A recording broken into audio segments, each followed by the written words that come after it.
Welcome to this week's episode of Safe Room, your weekly source for horror gaming discussions and proudly part of Bloody Disgusting's Bloody FM podcast network. I'm your host, Jay Krieger. And I'm the other one, Neil Bolt. And this week we have a brand new feature to share with you all. We're going to chat about some recent events before diving into our horror bite picks for the week. And then I'm going to round things out with a grab bag pick of mine that, and you know, if I can be so bold, it's easily, I think, one of the best games I've played so far this year. And I'm really excited to see what you think about this one as well, Neil. But before we get into our feature, how are you doing this week? Yeah, not too bad. Been fairly chill first full week, I suppose, of the kids being off. So yeah, it's yeah, just sort of making sure they pick up after themselves has been the ongoing job of the week. What about you? Not too bad. I was a silly thing to complain about, but I was saying how I'm going to be on vacation in a few weeks and how that just like seemingly doubles your workload. But it's a small problem to have in the grand scheme of things. But I still made some time for some games to chat about this week, which I'm looking forward to getting into with you. Yeah, absolutely. It's been very movie focused this week, so it's quite novel going back the other way. It's a good problem to have, dipping into those interests, and no matter what the interest is, you got a plethora of things more than likely we got to catch up on, right? Yeah, exactly. Yeah, it's one of those rare weeks where there was a lot of stuff, but at the same time, it didn't feel like it was overwhelming, which was quite nice. But for our feature this week, we don't always talk about current events on the podcast, but when it's tied to naturally, a genre we love, but also a game from a studio that, we've covered previously on the show, it feels only right to kind of address it. Since you brought this one to me, do you want to kind of kick off what this feature is? Yeah. I mean, it's obviously the studio closures are unfortunately too common this year, especially with some of the mass cullings that have happened at places like Xbox, where Arcane, one of our favorites, has been amongst those, like basically now looking for a new home, and that's bad enough as it is. I mean, it's better than being gone at this point, but I digress. It was a smaller company that was like a bit more of an interesting story for me, just because we covered Familiar Studios' pre-sale Theatre of Idols earlier this year, which was a kind of like a what we would call a double A sort of take on the Bioshocky sort of first-person shooter thing, but it had this really cool sort of Spanish-esque horror aesthetic to it, and this whole blood mechanic of like how it fuels your gun with bullets and stuff that can kill these enemies, and really cool idea, great ambition, for such a small game.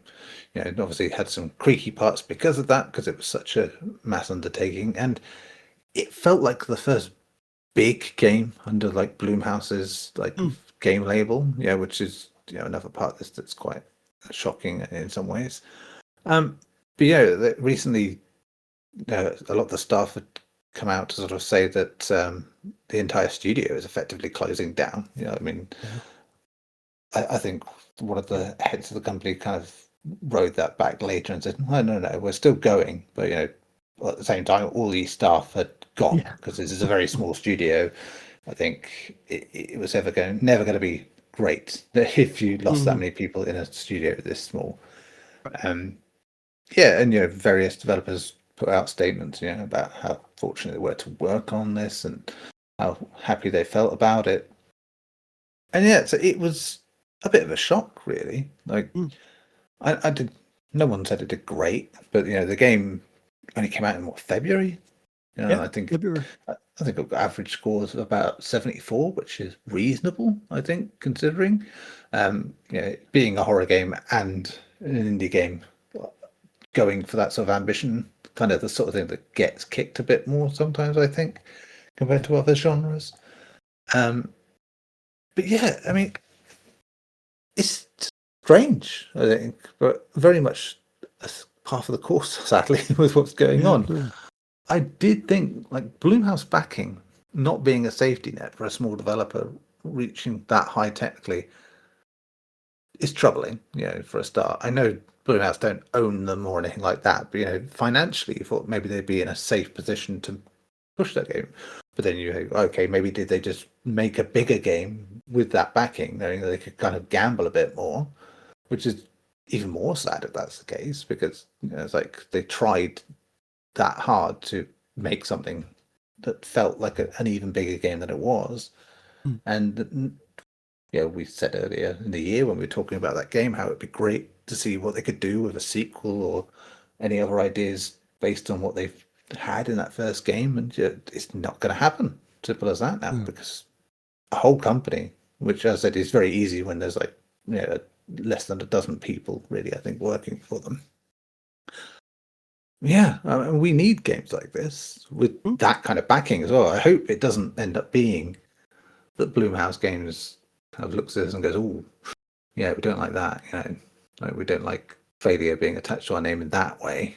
Companies go under, because that's not really something that happens on the movie side. It's like people make terrible things at the Blumhouse movies and come back again and again and again to make stuff. And because horror is a bit more bulletproof, I suppose, in movie form. But yeah, in video games, with the way the industry is, I mean, this never should have happened, I think, really.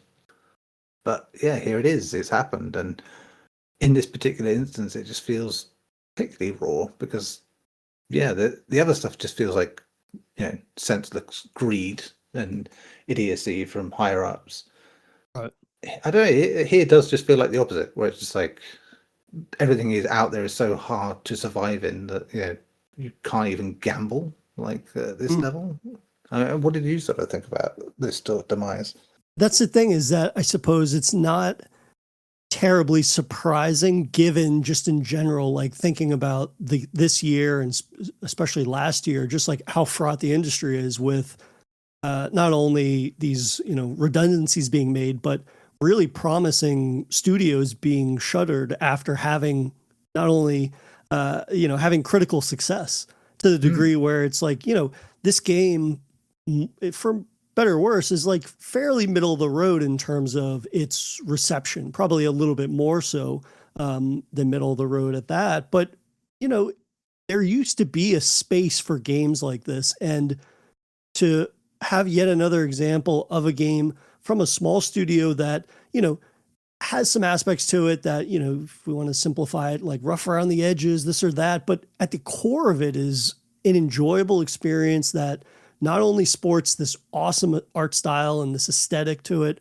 but has some genuinely cool ideas that play with aspects of genres and subgenres, specifically to the horror space, that, it presents this really cool spin on sort of the survival horror staples of, resource management, and tying that to your offensive output being tied to your own health with the sort of like blood leaching mechanic is such a cool concept that, at the end of the day, this game, you can say that mechanic is like, I don't know, it's like a gimmick, but it's one that doesn't feel like the entire experience is like not worthwhile past that. I really had a great time with this game. And as we covered it for the show and talked about it at length, but this sort of like AA game, as you mentioned, and I totally think that's a fair way to describe it. Like, those are some of my fondest gaming moments growing up.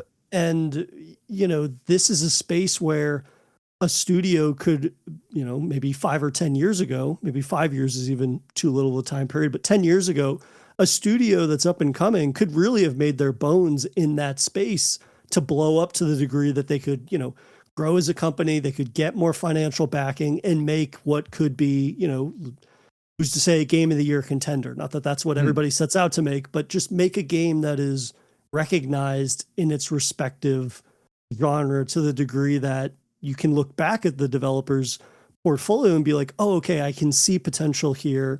I can see how they grew through 1 or 2 AA games into making something that is recognized on both a critical scale and also financial scale.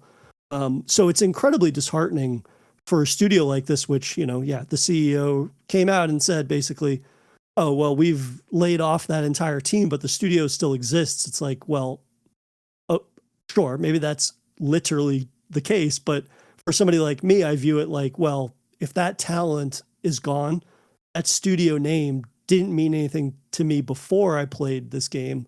And it certainly doesn't mean anything to me now because the talent that was involved is no longer there. So even Yeah. if they restaff and all these things, like, not that I would rewrite whatever or write off whatever Crystal Studio does next, but I can't approach what that studio does next when it's got all this new talent involved with any sort of like preconceived notions about, oh, well, they did Theater of Idols. Like, it's just going to be a blank slate, which, hey, they might restaff, get new talent in there, new backing, create a new game that is like, it could be great. But it's essentially starting at square one when a studio that I didn't know existed previously is starting over with all new staff. It's just really disheartening because there was so much that I liked about Theater of Idols that now it's just like, how do you cut that? How do you cut those people off at the knees when they've more or less had a success with their first game? Yeah, and I think there was a couple of people who kind of said it was like their first professional job in the industry Mm, as well. And, like, to wow. have the pride of making something like that, and then Mm, to be kicked out before you even get anywhere. Like uh, barely, not even 6 months really since your game was out, and it's not done badly. It's not done.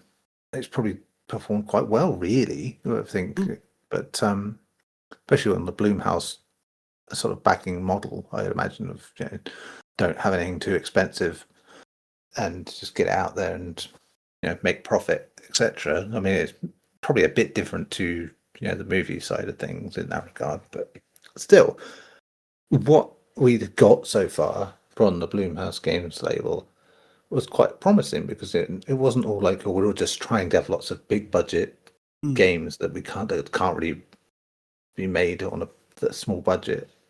But they've been games that kind of feel like they fit in that indie space. And Chris, as I said, was that one game that kind of felt like, oh, next step kind of stuff. And I mean, it was one of the ones that got announced when they initially announced the label as well. But yeah, it was so striking then. I was like, oh, this looks interesting. Yeah, like this feels like their sort of tentpole, if you will, like their big thing. And that was kind of the hope, I feel, that you'd have that and would have a great stepping stone for this developer to go and do something else. But I mean, I don't think it's possible, as you say. Like, they haven't existed long enough to have a legacy that be mm, passed down to any other development team, because obviously there are a lot of long existing development teams out there that don't even have any of the original members in it anymore. But through time, people who've worked with people that started it, and the chain's kind of gone on along the way. So you've got something of that original company still in there. Like, mm. you could kind of say that about id, for instance, like where there are people who've sort of learned along the way, and but even another company that have been punished effectively after Mm. like releasing a successful game, and then the DLC came out for Doom: The Dark Ages, and poof, they were like, yeah, we're cutting jobs, sort of thing. Yeah, it's just a shame all round, and the bigger Mm. companies, you kind of expect it, sadly. I mean a bit more. Yeah. Yeah, this, I don't know. Yeah, I mean, only the people at the top of this company probably know exactly why this had to happen. But yeah, kind of feels like we've been denied potential in the horror genre. I don't know, because there was clear potential in what they made with Crusoe. Yeah. And I didn't even touch upon the Blumhouse producing or publishing this. It's like, you know, our experience with Blumhouse films is very hit or miss given the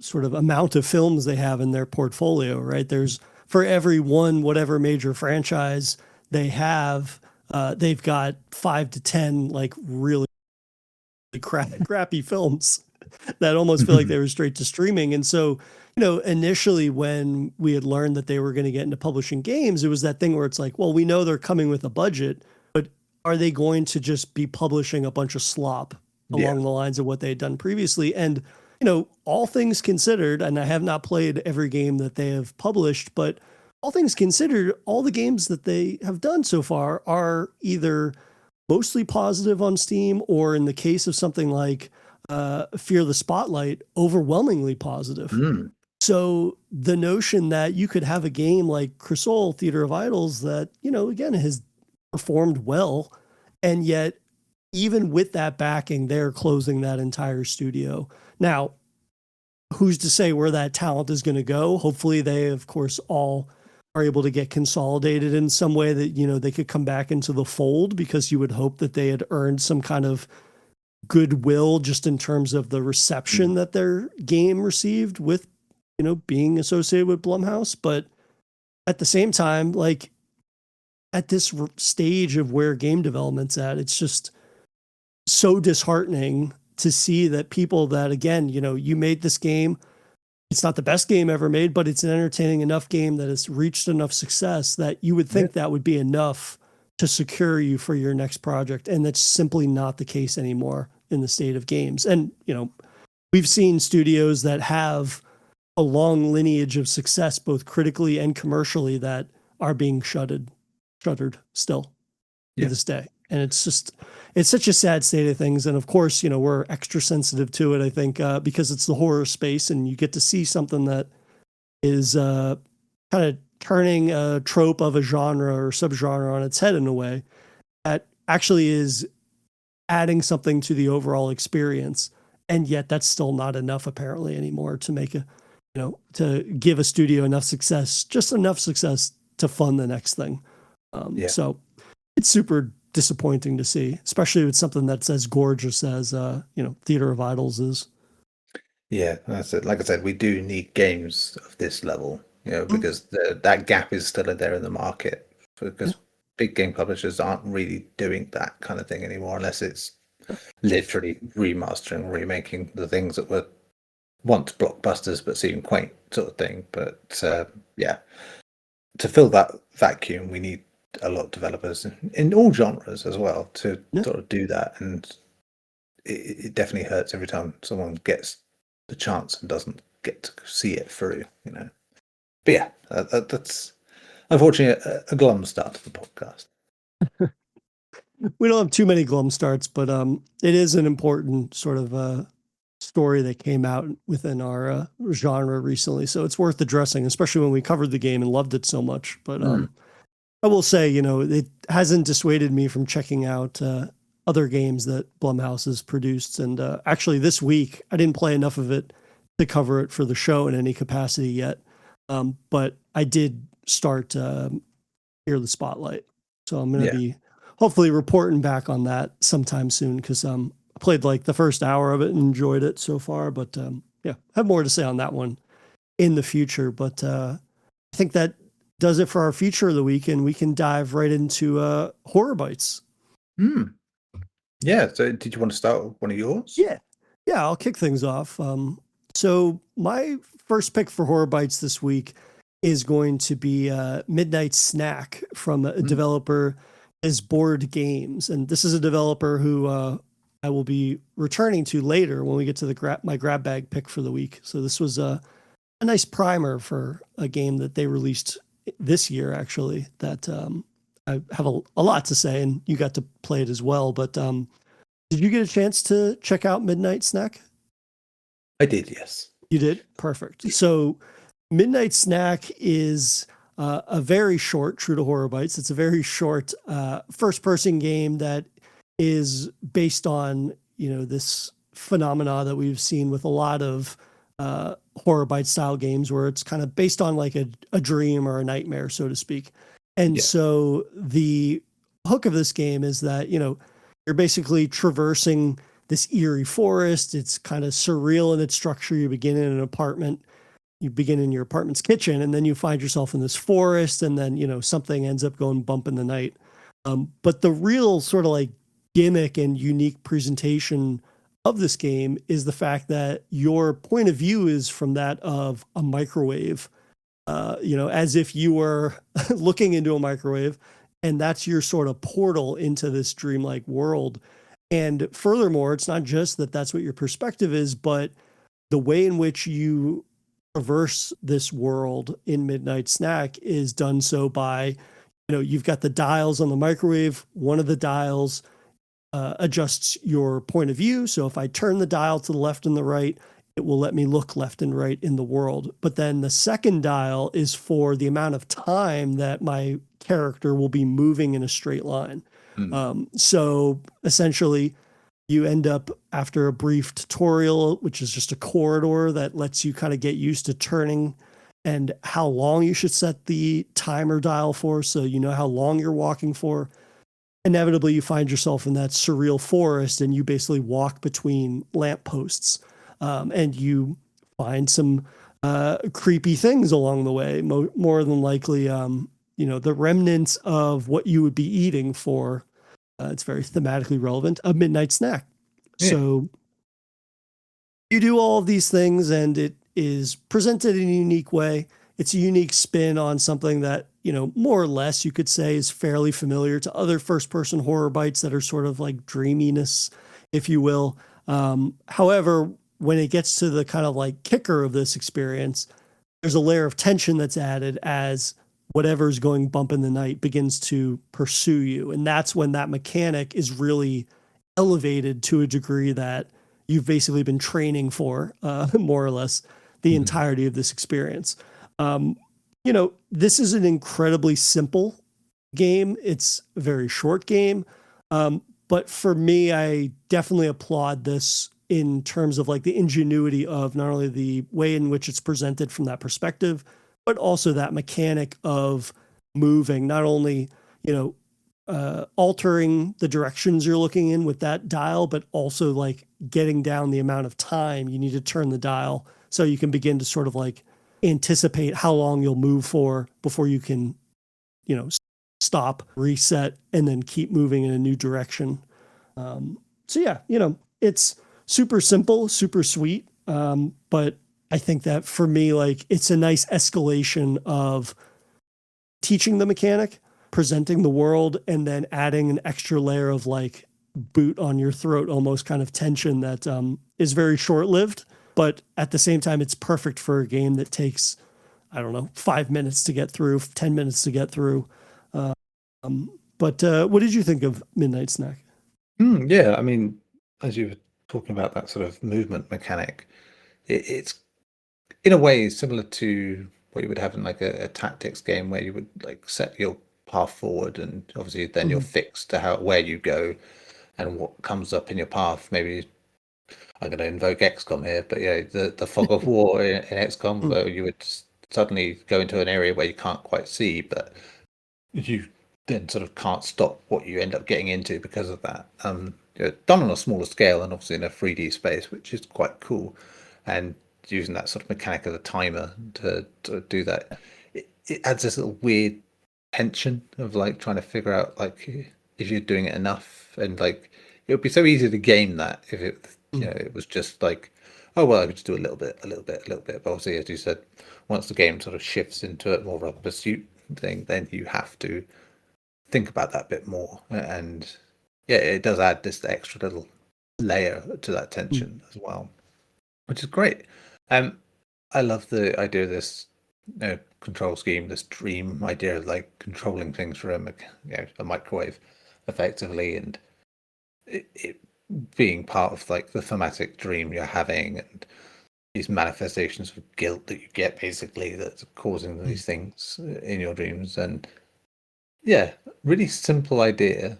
And yeah, I think in terms of length it works for like a dream. Like it feels like swimmy in the best way, kind of fits together but also doesn't make sense in the best way, and yeah, like that. And I think again that control scheme really does give it that kind of sluggish nightmare vibe, which is what you want if you really want to sell that idea that it's in a dream and you don't really feel like you have full control over what you're doing.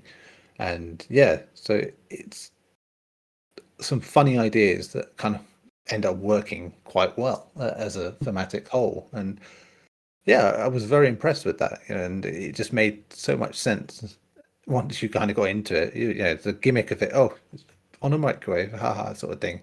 But to make it like really affect the gameplay and really just tie everything together like it does, yeah, like that was a surprisingly smart move.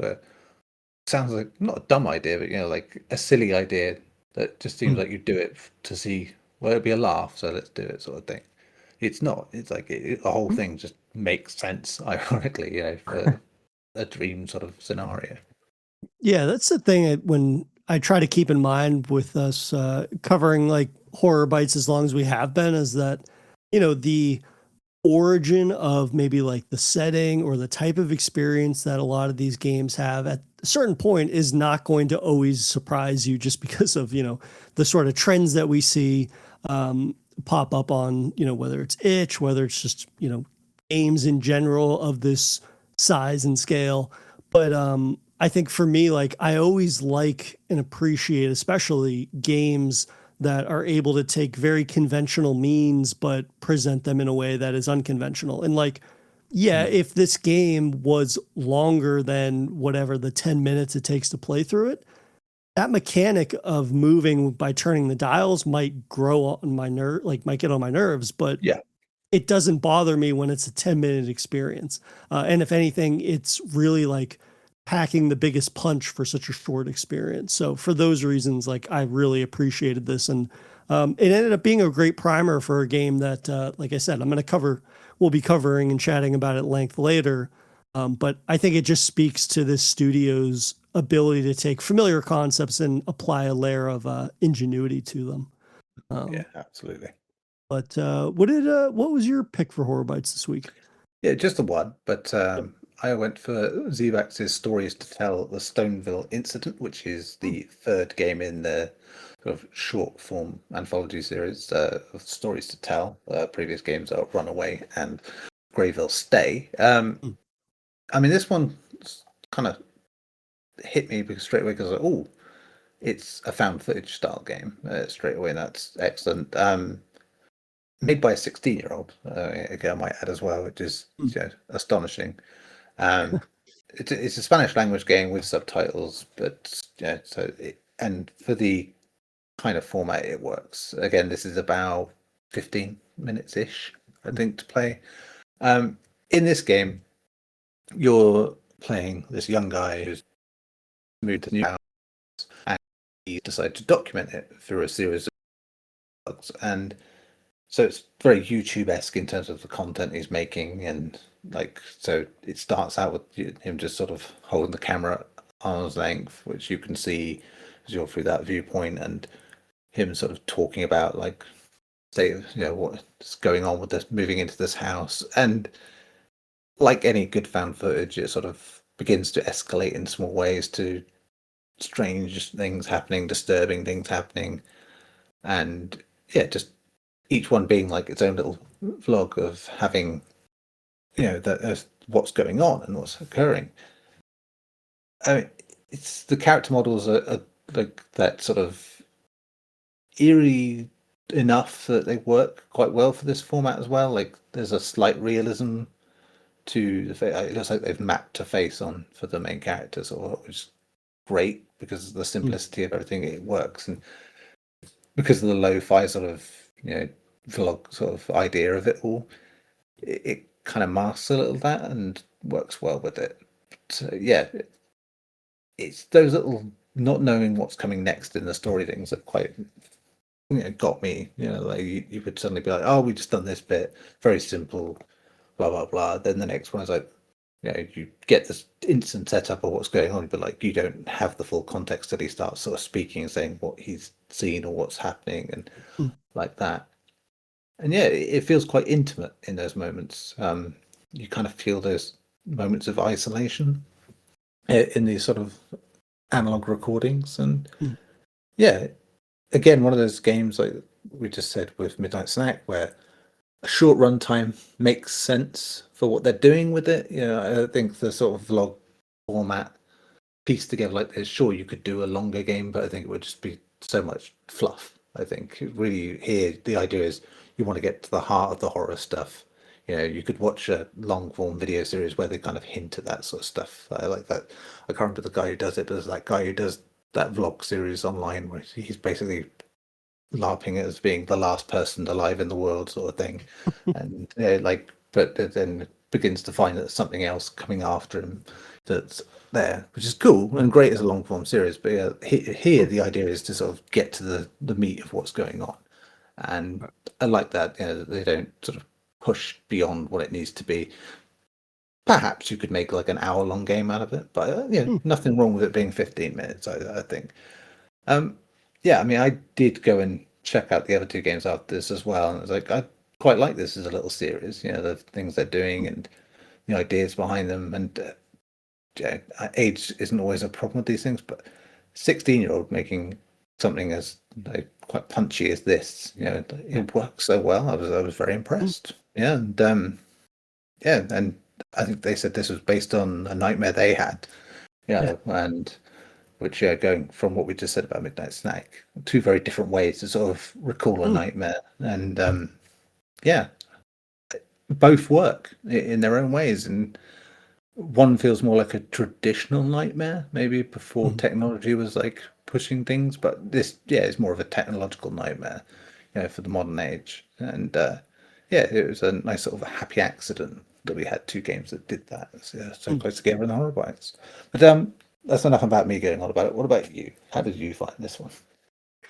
No, I really enjoyed it. And to your point, I think that sometimes when we view trends online in terms of like the basis for things, in this case, two games that were based upon like nightmares or phenomena that people have, these feelings at night and whatnot.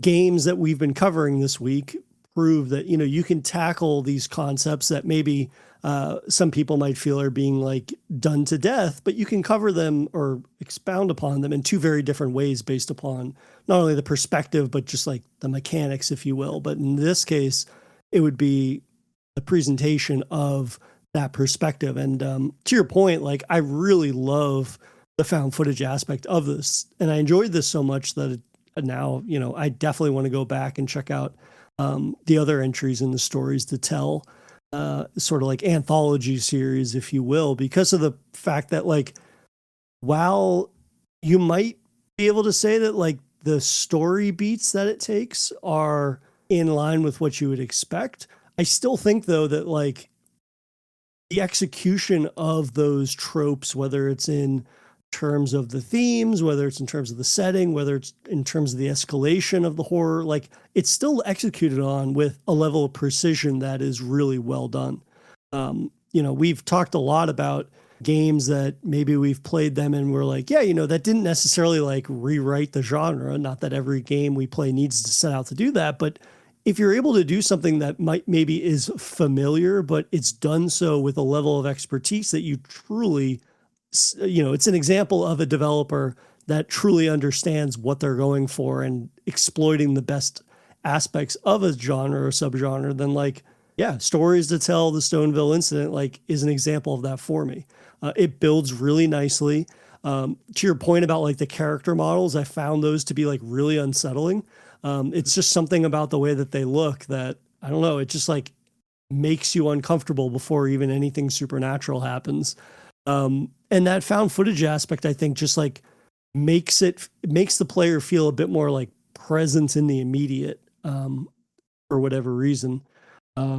There's just something about it that just makes it feel like you're living in their shoes. And the use of, especially like the night vision, I think is really well done here because of the fact that like that becomes paramount to the player's traversal of environments when you reach a certain escalating moment or moments in the narrative with this one. So also, I did check, not that I ever would think that you would recommend something that uses AI, but because of your point about this being a game that, is developed by a 16-year-old, which is unfathomable to me. I don't even want to say what I was doing at 16. I should have been trying to develop games or something because it's just so impressive. But, this is a game that has no generative AI at all.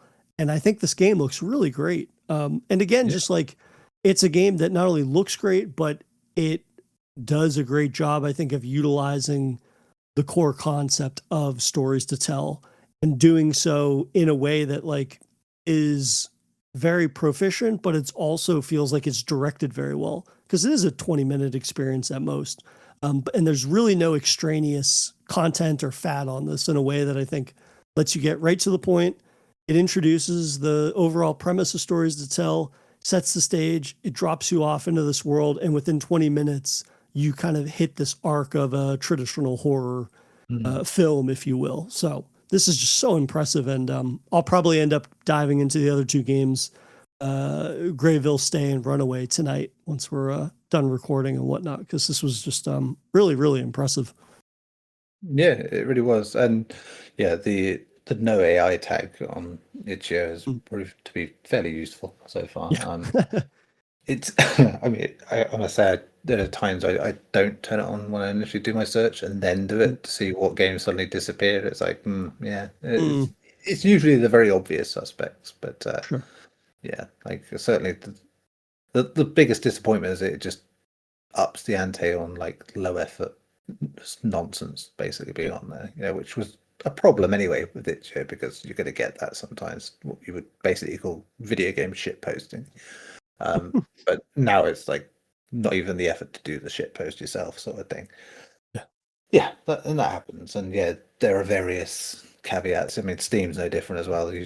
One of the things I end up doing every time is like scrolling to the bottom of the page to see what the AI message is, if there is one, and less reliable it seems. But Mm. yeah, generally, like the ones that think they can get away with it do try. But yeah. Anyway, yeah, but it's good to see that, and yeah, I do think it's not the younger generation tend to be a bit more positive about creating things than it's probably given, But so yeah, it's probably the slightly older demographic that might be a bit more, oh yeah, let's try this out and try and say that we made this sort of thing. But yeah, I'm rambling about it. Sorry. Yeah, I think that's fair. We've over the last few years we've stumbled upon games such as this.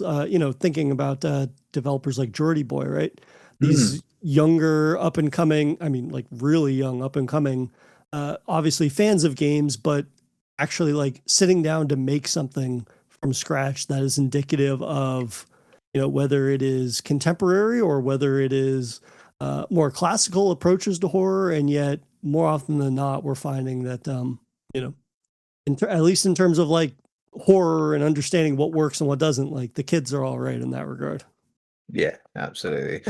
I mean, it is unfortunate that you have to even have like a no AI tag on Well, places like yeah, that. that too. But yeah, it's like the fact that there are still so many fun little games out there like Mm. that, like this, makes me happy. So, Yeah. but yeah, we have one more, which is your pick, which I will have to caveat by saying that I couldn't get to run properly, which I know they say that it's quite demanding.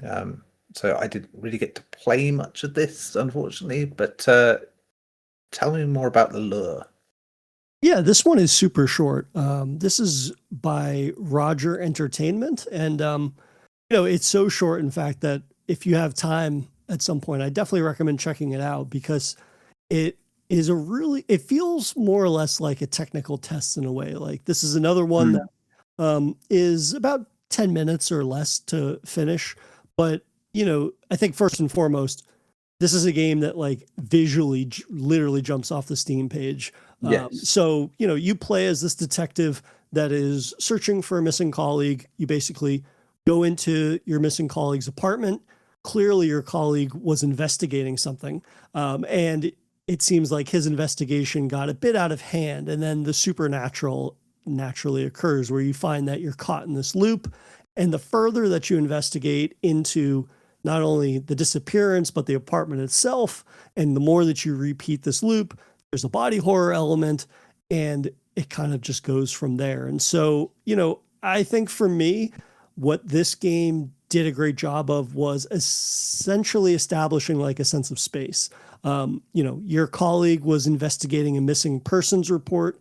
You start to, uncover aspects of that. But considering how short this is, like, yeah, you're not going to get a full fledged narrative out of this. But what it Mm, does a great job of is the sort of falling down the rabbit hole of horror, in that the further that you investigate the apartment and the loop that you find yourself in, while it's reusing the same environments over and over, they're being manipulated and becoming more horrifying, if you will, the yes. further that you are investigating them. And I think that it is indicative of a studio that, like, understands the limit, or the ceiling rather, with which this experience could have given its, very short length. And yet that doesn't feel like a ceiling on the creativity that is utilized here. It's a ceiling on how long the experience can be, but really in reshuffling and reutilizing these assets in this environment, it kind of just like made me wish that this was a tech demo for a larger game, because of this the sense of space that they're able to utilize, and the ways in which they're able to present the sort of like mystery that's at the core of this. And while not giving you too much, they give you enough features that you want to get more answers than you're ever actually going to get. So like every time I interact with a piece of prevalent information to the case, there's this like very strange supernatural affliction that takes over your character, and it quite literally manifests as like a wound on their the top right of their back. So it's like a third person game. So you see that as you're, moving your character through the environments. And every time you find a piece like that, that wound grows. So it's almost like this festering supernatural wound. And that really is a great parallel to the body horror aspect, where when you return to certain pieces of the environment, there's this like fleshy masses that begin to spread, not terribly unlike Still Wakes the Deep, when you've got this like body horror aspect where a lot of like fleshy tendrils start to protrude from walls and things of that nature. So, there's not a terrible amount to say about this. Clearly the game is gorgeous if you look at just like a moment of it online, on the Steam page. But I think for me, it just speaks to a developer that has a lot of promise. And I hope that something like this, which is essentially a tech demo, is able to kind of like get them whatever they need to make a full-fledged game, whether it's more financial backing, whether it is attracting just more talent to making some kind of product that could be an hour long, 3 hours long. However, maybe it's just a tech demo for a college class. We've covered plenty of games like that. But I think that for me, like, if it's going to be a game that is 10 to 15 minutes or less, this is the type of thing that I want to play. And even if I don't get all the answers that I would want, it's a memorable enough experience that it doesn't feel like time wasted for me. No, that's it. And like, sounds like I probably could have persevered a bit longer. I mean, I wouldn't have had the greatest experience, and I probably can get it working fine. It's just, my computer has been having fun in recent months. So, like, the call of the wild is coming to it, I think, at this point. But yeah, I mean, the showcase for it. Sorry, along those lines, just to interject real quick. I know you and I have the same gaming laptop. All I had to do was turn off, I had to dumb it down slightly, like turn off the VSync. I set everything to medium. I turned off motion blur, and it still looked really good, even on those settings, because I did have significant chop prior to making those changes that basically would have hindered my experience with it. And so while I did have to dumb it down slightly, it wasn't to the degree that I felt like, oh, this is cutting this off at the knees, given that it's such a visually stunning game when you look at it. But I interrupted you. Oh no, yeah, that's sake. I think most of my problem is down to the fact that I've usually, when I do sort of take 5 minutes to like play these games in the week, including doing stuff, I've got like God knows how much stuff open because I have to, and shutting it all down again and starting it all up again ends up being a pain. Oh, yeah. So I kind of endure. So yeah, it's a self-inflicted wound in many ways, I imagine. But everything I'd seen about it, like when you put it on the list as well, like it was like, wow, like really free? Why is this free? It's like, this looks like amazing. And I think everything you said kind of tells me why, and what the reasoning for it would be. Yeah, it's very impressive. Like, I think building something like this, where you're very detail heavy in a small space, and maybe you can push it beyond, like, in time if you want. I guess it's a good way to experiment. Like, how you would build that game, I don't know, but yeah, the central idea, and like some of the stuff in there looks fantastic, as it is understandable given how small it is in terms of scope. But yeah, it's a good use of a short space if you can sort of push technical level to this, and I'm sure it's not like cheap to even do this, but still, it's Mm, very impressive.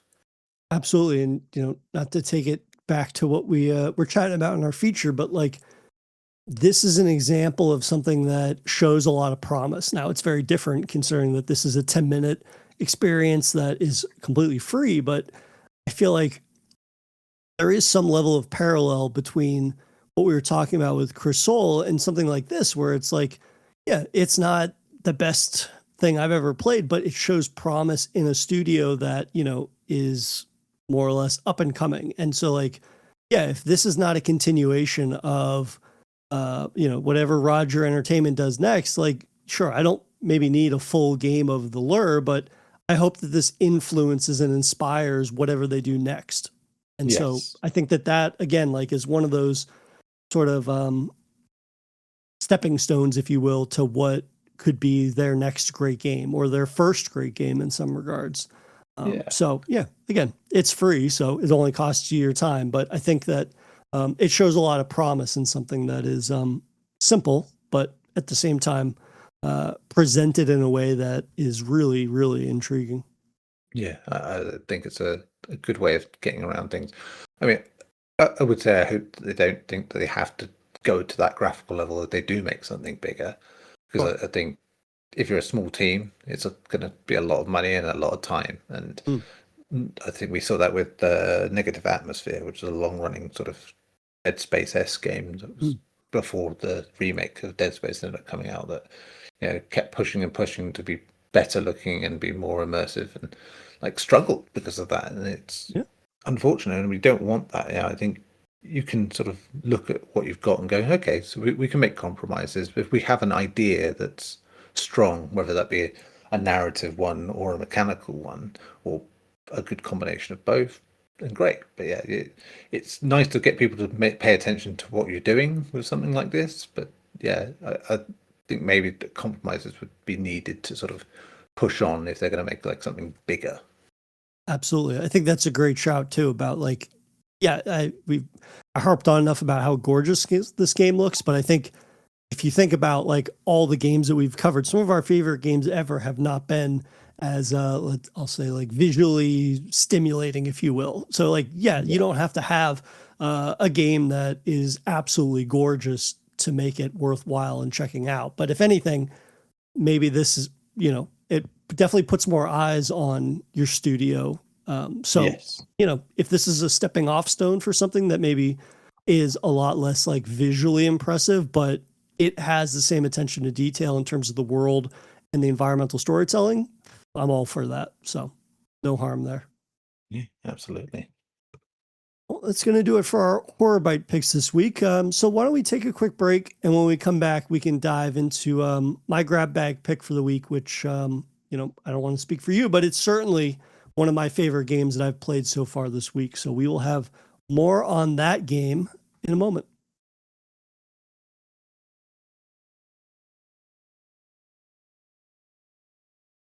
And we're back from our break. And the game that I picked this week, as I had mentioned, it is from the developer of Midnight Snack, that being Mm. Desboard Games. And it is a game that they released in May of this year, Control I'm Not Coming Back, which is a first person, it's more of a philosophical sort of sci-fi, some tinge of horror, if you will, but it is very much about the player's journey and it being a reflective journey at that. And so this game begins fairly simplistic in terms of like how sci-fi horror-esque experiences begin. You're, on a flight with your co-pilot, and of course the launch, once you're already in space, something happens, things go awry, if you will, and you Mm. find yourself stranded in space. And rather than this devolving into some kind of like survival horror in space ordeal where you're floating aimlessly or try to get home, you embark on this quest of self-reflection and really this kind of like, I don't know, surreal multimedia, if you will, journey through not only the cosmoses but on our own understanding of like reality and the purpose of the human condition, if you will, which sounds very like pretentious and hoity-toity. And it being a walking simulator maybe doesn't help me try to convince people that it's not as pompous as I just made it sound, perhaps. But it is a an experience that I think really blends the best aspects of games, in that it is from a set of creatives that have taken a really unique visual look. They've incorporated again that like multimedia aspect that I mentioned, Mm. and it has this ever evolving sort of flow to its pacing that initially might seem disjointed and might seem too erratic, and yet it really kind of like all coalesces into this really beautiful experience. So there might be kind of difficult to describe this, and I promise I'm not going to spoil sort of like the overall trajectory, but in the players traversing these various environments and these various realities, if you will, there are these portions of the game which takes about 30 to 45 minutes to complete, where you are going to be going from one environment to the next, and it's about 15 seconds, even I don't even know if that's the case, it might be 10 to 15 seconds Mm. of walking in an environment before the environment changes. And you don't necessarily like you're not maneuvering from point A to point B. It's more like, okay, I'm going to start in space and I'm floating through space aimlessly. And then 10 seconds later, I find myself in the Arctic and I'm walking across the ice. And then 10 seconds later, I find myself on Mars and there's a guy there, this like astral projection of a figure, and he's investigating rocks that are moving on their own. And then, snap my fingers and I'm in the woods and there's this like ethereal tree that begins to talk to me. And that all sounds like very like stoner, out of bounds ideas that originated in the, carburetor of a bong, but it's all presented in this very sort of like philosophical and methodical way that it really is kind of like highlighting the journey of life, if you will. It's to this fantastical degree, but it's done so in a way that even with as fantastical as this game is, it's not unlike life in that, you're constantly presented with these challenges. You're constantly presented with things that are unfamiliar and surprising and how quickly they come about. And it's all about like, how do people react to the unexpected, to the unexpectedness of the journey of, life, if you will. And for me, as somebody that like really enjoys walking simulators as a format for storytelling, but at the same time, like I think that is completely reliant on the quality of the artistic direction and especially like the music. For me, Control I'm Not Coming Back, I think does such a great job of like facilitating that format and that approach to storytelling with that artistic expression behind it. I really support that.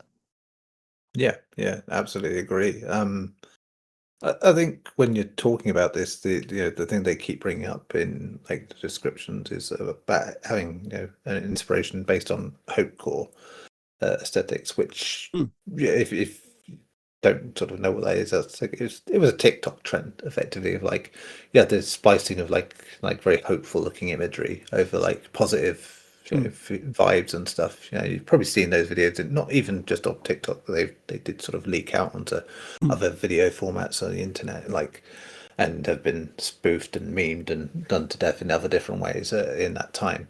And yeah, knowing that once I sort of looked at the description, I was like, yeah, that's a really cool idea. And going what we were saying about their previous game being quite old school in terms of like going after a dream aesthetic and like the mechanics of it all, like the function of being on like an old school microwave and stuff like this, something that is very much inspired by the 2020s, visually speaking, is and TikTok in particular is quite a fascinating idea.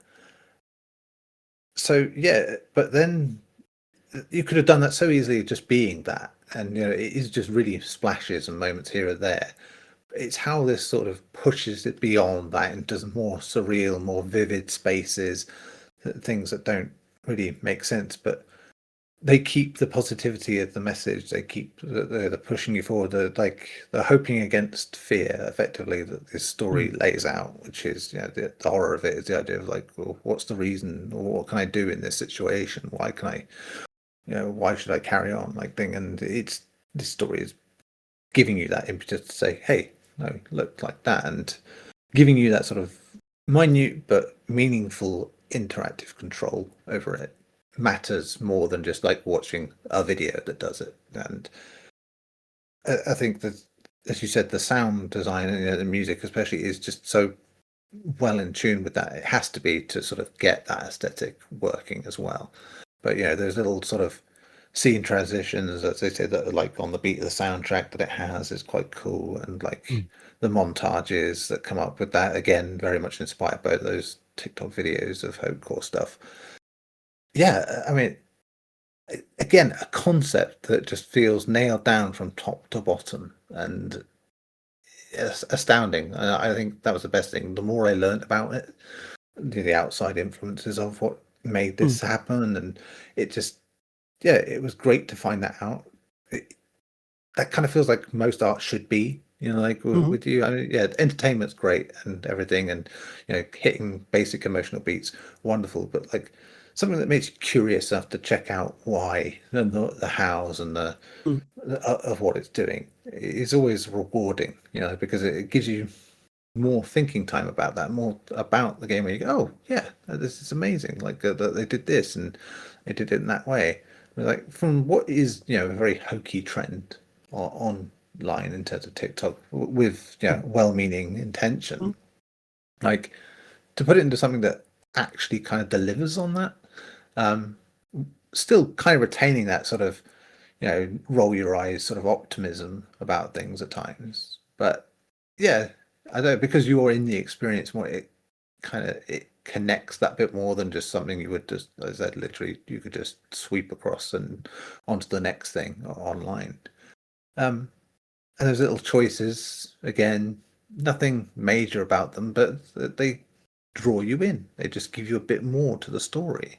And yeah, like, as you said, you very much enjoyed it yourself, but like it's a game that that I was playing it. It was like a great experience in itself. But it was like the more and the learning about it that has made it sort of enrich that experience and Mm. made me want to go back again and just check little bits to it and see how it was. And it's a rarity that I have the time and patience to sort of go back to even the smallest games these days. Yeah. But like it just did those things. It Mm. reminds me very much of like in the PS3 era when they had those smaller Mm. experimental games like Lingering Shadows, or just strange not games, if you will, like that predated what would be these sort of walking simulator labeled games. And I was delighted in those because it was like, sure, you've got your big blockbuster thing here and like that, but something that just does something wild in a small space and Mm. looks like fun. Yeah, it's, again, we've been talking about this in different ways today during this episode, but this lost art of certain styles of games and experimentation from bigger companies, like by having their third party companies do these little fun experiments, is a lost art. And Mm. so to have indie developers of all shapes and sizes making games like that, this is not unique in that regard. There are plenty of indie games out there that do like really wild and inventive things in all sorts of genres. But like I think specifically because we're covering it here and the way it's influenced by sort of modern culture, Mm. yeah, I just found it like a really refreshing experience.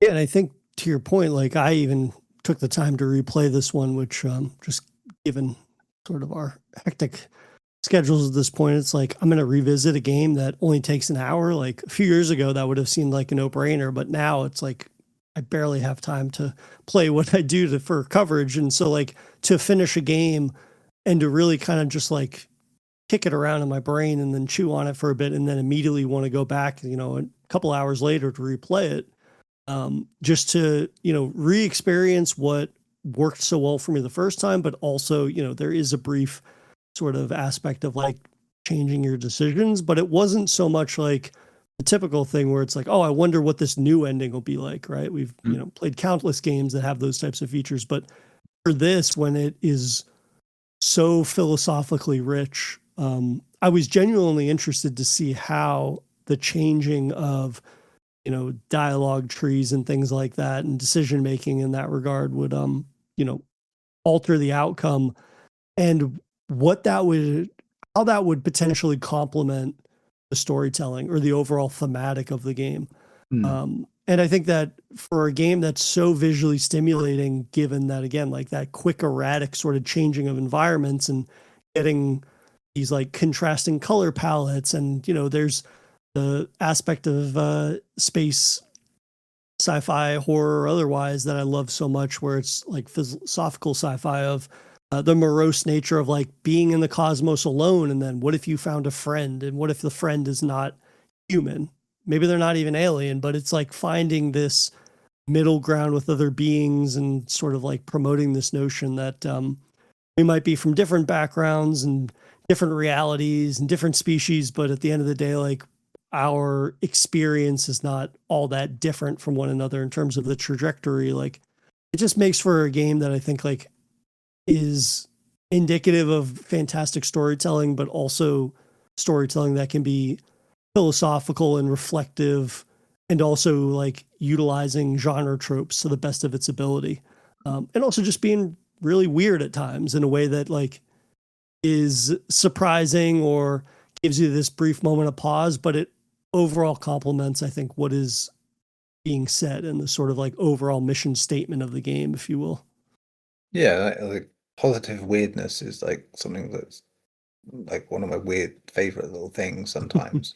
It's why I like games by the creators of the Katamari series, very much, because they are filled with that sort of stuff, whilst having a cheeky side. And yeah, I mean, not even the same kind of game at all, but like in terms of like small, experimental, silly, not highly interactive, but just like puts you into a world. It's like, thank goodness you're here.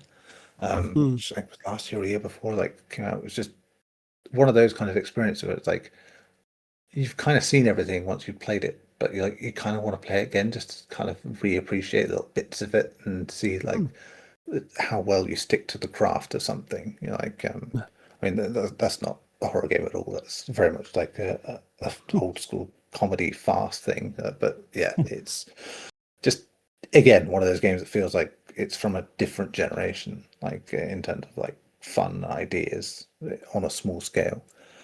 Yeah, I mean, it's like, I didn't even clock when you put both those games in this week that initially that they were the same developer, but it's like, I was like, oh, hang on, yeah, I kind of get that now. I kind of see that more. But, I will say, like, initially playing this game, like with the way that the voice stuff goes, I was like, like a bit, hesitant on what it would be. But yeah, that proved to be very much part of the whole. Again, little things that make you go, maybe, but that feel thematically right, for what they're doing. Yeah, I mean, there's a couple of instances where the dialogue maybe is a little. It's made from a collective of creatives that I don't necessarily know that English is their first language based on some of the writing. Some of the voice performances initially maybe are just like a little strange. I won't even say they're bad, but maybe just like somewhat strange. But I think that I clocked those the first time I played through it. Wasn't a huge issue to me. And on my second playthrough, I kind of found them to be more indicative of, again, this like notion of like, we all come from different backgrounds and we're coming together for to talk about an experience that is actually not that foreign, no matter what our point of origins are. So that kind of stuff, like, if anything, worked for me better, I suppose, when I replayed it, which again, like, I don't know, a lot of the time when I replay games, it's to relive certain moments. But in this case, it was great to replay something to get a better appreciation for like the thesis of the game, if you will. Yes. I've really done a poor job of not talking about this game as if like in the most pretentious way possible, but it really is. I don't think it's an overreach to say like it's a very special experience, and it's one that it being a free to play game is bonkers to me because of just like how clear cut it is in terms of like what it's setting out to do, and also just like how impressive that art style is. I'm really, really impressed with the art direction of this game and the variety of, the graphical style, the color palette that's used there within, but also there's some like multimedia stuff here that's just really great and does a good job of like elevating the mysticism of space and the sort of just like unknowing nature of it. And the sort of like, I don't know what to expect next. So for me, this is so far one of my favorite things I've played this year. And just like, again, this like random game that I just casually discovered while I was browsing, and I don't know, my year is better off for it. Yes, and I think that's the greatest sort of recommendation I can get the game is like, you want to like a little shot of pure strange hope. It's nice. Like it's great to have something like that. I know we cover horror games and a lot that is about the opposite of hope. There's a lot of despair, but yeah, this is very much finding hope when things feel down, and it's while there are aspects of that in lots of horror games, I think the way this is structured, being that's the core idea that you are trying to find something positive. Yeah, I think it's definitely worth 40 to 45 minutes of anyone's time. And it definitely makes for a second game from a studio that I'm going to keep tabs on for the foreseeable future, because for sure. Two very different games in their catalog, but at the same time, they have equal amounts of creativity in approaching certain genres and their tropes and whatnot in very unique ways. Yeah, guess we'll be waiting until next May, going on their recent releases, but worth the wait, I'm sure. Absolutely, no doubt about it. But I'll like I said, I'll keep tabs on them, see what's coming down the pipe from them. But I believe that's going to do it though for us this week. We had a nice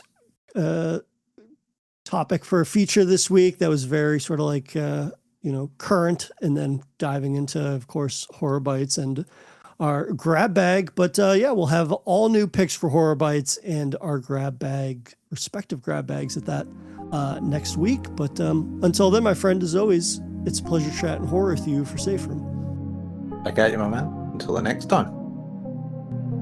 Thank you for listening to this week's episode of Safe Room. If you've enjoyed our horrifying discussions, please take a moment to rate and review the show on your preferred podcast platform, as it helps us immensely in ensuring the show continues to grow. For any and all show updates and additional content, you can follow Safe Room on all of our socials, which are linked in the episode notes. And finally, you can send any and all emails to saferoompod@gmail.com. Thank you again for listening, and we'll see you guys next Monday.